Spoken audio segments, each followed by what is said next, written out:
Europe 1 matin, 6h, 9h. Alexandre Lemaire. Il est 8h-20, culture et bon plan sur Europe 1, votre rubrique de l'été, avec chaque matin de la lecture, des idées de voyage avec Vanessa Zah et Nicolas Caro qui nous ont rejoints. Bonjour à tous les deux. Bonjour à tous. D'abord Nicolas, un livre à nous conseiller ce matin. Alors c'est un roman qu'on connaît plutôt dans sa version film. Voilà. Ouais, vous avez reconnu. Ouais, comment ? Les Dents de la Mer, film génial de Spielberg avec le shérif Brody, alias Roy Scheider. Ça date de 75. Très belle année 75.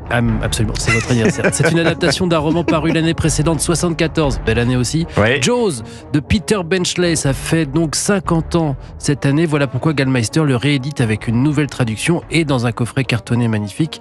Donc bel objet, mais incroyable livre que je n'avais jamais lu. Vous l'avez jamais lu. Alors c'est le livre d'abord et le film ensuite. Est-ce que c'est aussi angoissant de lire que de voir le film ? Absolument, ça commence tout de suite. On est avec le requin dès la première ligne. Le grand poisson avancé en silence dans les eaux nocturnes, propulsé par les courts battements de sa queue en forme de croissant. Il fait nuit, mi-juin, dans le Massachusetts, à Amity, une station balnéaire. Au même moment, sur le rivage, un couple rigole sur la plage. Ils sont un peu ivres. Lui s'endort sur le sable et elle décide de se baigner. Je vous laisse imaginer la suite, mais j'aime mieux vous dire qu'il faut être bien accroché à son livre. C'est très compliqué, l'action en littérature, pour que ce soit fluide, dynamique. Et là, c'est un modèle du genre, c'est virtuose. Bon, et ça finit mal pour la jeune fille. Oh, il n'y a pas trop de suspense, mais c'est ensuite que le roman commence. Les Dents de la Mer, c'est pas juste un roman sur des festins de requins, ça concerne les humains, ça parle de l'appât, du gain, de la cupidité, du refus de regarder les choses en face pour continuer son chemin tranquillement, parce qu'après cet accident, Martin Brody, le chef de la police, veut interdire la baignade, mais hors de question pour la municipalité, ça ruinerait la saison,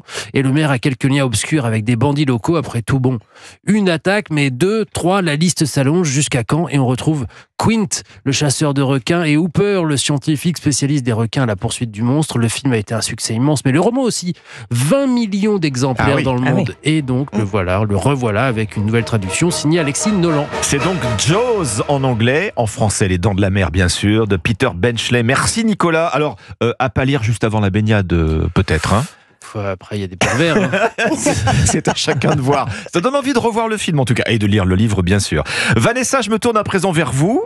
Tous les jours dans Europe 1 matin, vous nous proposez une destination coup de cœur. Alors ce matin, vous nous emmenez dans le Val-de-Loire. Oui, parce que le Val-de-Loire fête les 25 ans de son inscription au patrimoine de l'UNESCO, évidemment pour ses châteaux, en particulier. Et ils en ont profité cette année pour faire une programmation estivale assez riche et assez originale. Je vous emmène écouter la Loire chanter grâce au son des voiles. C'est mon coup de cœur. Alors, Kezaku, il faut imaginer un bateau-seine. En fait, donc une toux cabanée de 10 mètres. Vous savez ce que seront les toux ou pas Une toux. T-O-U-E, c'est pas la carte de tout. Oui. C'est une embarcation. Les embarcations, vous savez, des anciens pêcheurs de la Loire.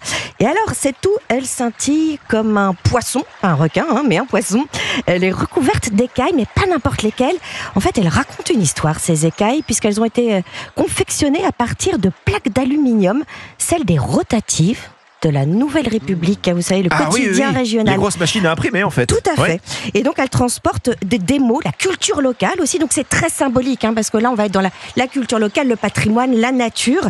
Et ce bateau, le Beat Boat 2, a été créé par Beat Mataz et sa compagnie systémique. Et donc, tout l'été, ils descendent la Loire. Il joue de la musique électro, il danse du hip-hop contemporain, tout ça au milieu des châteaux. C'est marrant. Voilà, c'est une scène vivante et itinérante qui passe de port en port, donc le long des berges, et ça rafraîchit. Effectivement, c'est un festival vraiment au cœur de la nature. Et au rythme de la nature même, parce que c'est la Loire en fait qui mène la danse de cette toux, parce que c'est pas évident de manier une toux de 10 mètres dans la Loire, parce que vous savez qu'il y a des bancs de sable. C'est un fleuve dangereux en navigation. Et de temps en temps, il n'y a que 20 cm d'eau.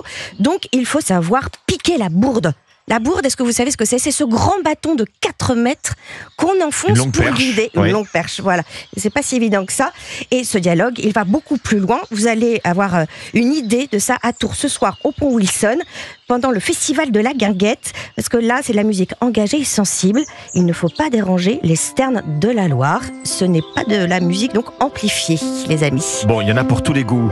Voilà donc pour cette escapade culturelle et écologique, au passage. Vanessa, est-ce qu'on peut d'ailleurs prolonger avec d'autres activités ? Vous allez apprendre à piquer la bourde. Je vous conseille une sortie avec les bateliers, avec l'école de la Loire, de la Rabouilleuse, qui est à Rochecorbon. Puis évidemment, on va dormir au son des voiles, on dort sur l'eau. Ou sinon, dans les arbres avec la batelière sur Loire, un chouette endroit. Bon, piquer la bourre, traduction, pousser la perche. Voilà. Ça doit faire les bras, ça. Hein, quand vous faites 1m60 comme moi, oui. Mais quand on n'a pas l'habitude, ça c'est sûr. Mais pour moi y compris. Hein. Vanessa Zaza, merci. Merci à vous, Nicolas Caro. Culture et bon plan sur Europe 1. À demain.